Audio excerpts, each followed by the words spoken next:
Tory Deputy Chairman Jonathan Gullis slammed Labour's election tactics as disgusting and abhorrent. The BBC's Laura Kuenssberg was forced to intervene and break up a furious row between the Tory and Labour spokesman tonight, as the pair refused to pull their punches over Rwanda. The row began when Tory Deputy Chairman Jonathan Gullis condemned Labour's London mayoral campaign insults as disgusting and abhorrent, referring to Wes Streeting's tweet comparing the Conservative candidate Susan Hall to white supremacists. Mr Gullis said the slur was disgusting and abhorrent, especially when the Labour Party were the ones found to have breached the Equality Act 3 times under Jeremy Corbyn with the anti-Semitism that went rampant in their party. Labour's Jonathan Ashworth called the criticism nonsense, and mocking Mr Ashworth's delight this week that Britain had deported its first migrant to Rwanda.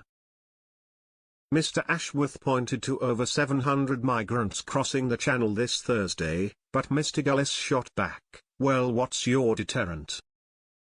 Your idea is we are going to tell people if they come to this country they can claim asylum, you're then going to process them quicker. If you process them quicker, where are you going to put them? Are you going to do a returns deal with Iran? Are you going to do a returns deal with Syria?" At this point Jonathan Ashworth began telling Mr Gullis to calm down, with Mr Gullis shooting back, "Please don't patronize me, Jonathan. The reality is you're not going to do a returns deal with Iran, with Syria, ultimately you're going to accept them to stay in this country. Which means you are aiding and abetting the smuggling gangs." Mr Ashworth claimed more migrants crossed the channel this week than Britain is able to send to Rwanda in total. However, Mr Gullis pointed out there is no cap on the scheme. The Rwanda government has said there is no cap on the scheme, and you and I both know that's the reality. Yes, there is an initial figure to test the system, but there is no cap on the scheme. And when we get that deal off the ground, you watch how many mainstream European countries are going to copy that deal, how many other deals we'll do. You have no plan. It's a Labour migration amnesty.